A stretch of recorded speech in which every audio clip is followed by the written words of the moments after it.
I'm going to use this video to clear something up. There's a confusion that happens between my humanprogress.org following. I follow that site. It's mainly run by Marion Tuppy, but Steven Pinker is on the board of directors. It's funded by the Koch brothers, and they have a fairly optimistic view on life, on economics, on capitalism, on innovation and technology, and they generally kind of look at the human race as something positive. And that's fine. That is fine. We should look to humanity as in a positive light, despite there being, in reality, despite there being, negative aspects to our the way we are.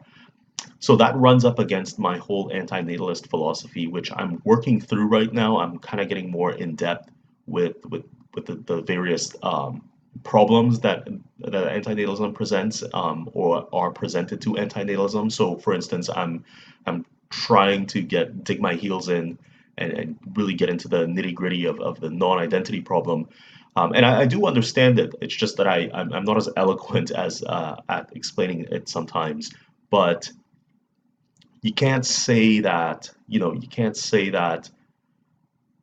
somebody who is not in existence um, would have been better off if had they been born, say, with an affliction, some sort of genetic disease or some sort of affliction like blindness. There's issues with that. So the problem comes in kind of when parents who know that their future child will be born with a defect, they'll try to avoid having that birth take place.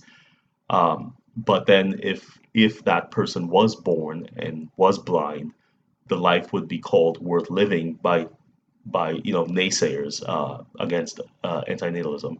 So on one level, if that wasn't confusing enough, on one level with the antinatalist stuff, I'm being kind of pessimistic. It's kind of automatically a pessimistic view, even though I'm kind of upbeat. My personality is basically upbeat. I'm not terribly depressed, or I do have mental health issues, but I'm not terribly gloomy or depressed because of the state of the human condition.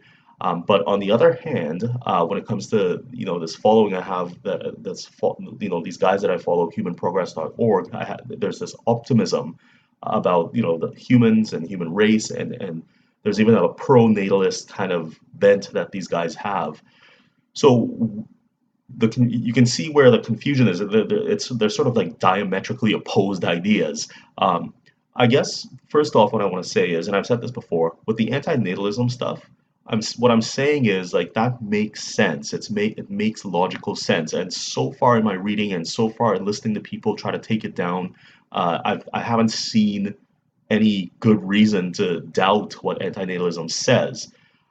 It just makes sense. But on the practical level, you have to look at populations that will increase in size on the planet Earth.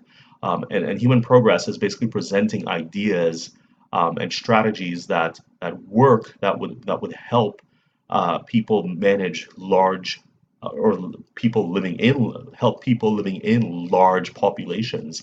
So uh, my if there was any confusion at all, it would be between the diametrically opposed ideas. But what I'm saying is, when it comes to the human progress one, and maybe I'm repeating myself, but when it comes to the human progress and the optimism that humanprogress.org and the optimism that they put forth, um, I'm saying these guys make sense. Like we're gonna have a population growth anyway.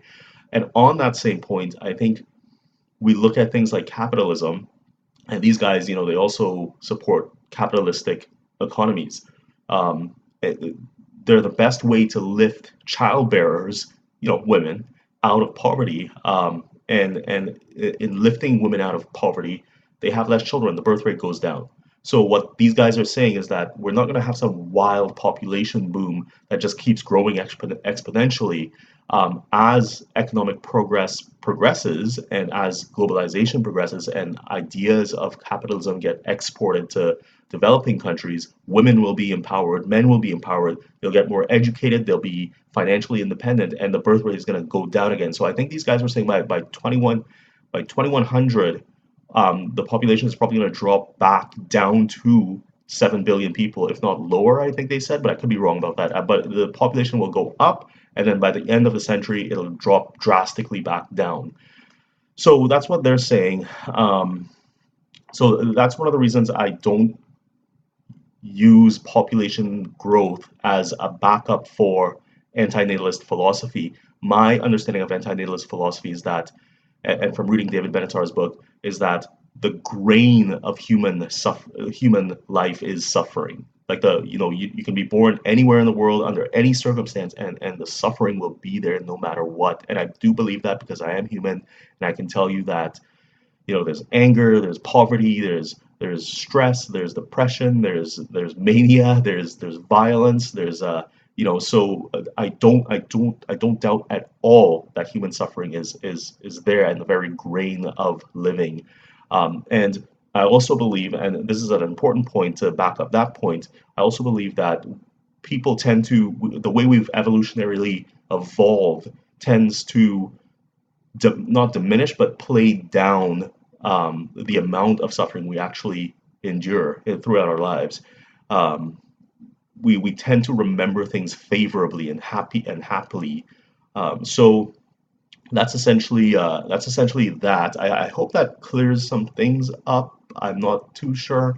Um, Other than that, things have been going swimmingly. I've applied for all my ID and my RGI housing and everything. So you know, we're chugging along, chugging along. Anyway, that's all. Bye.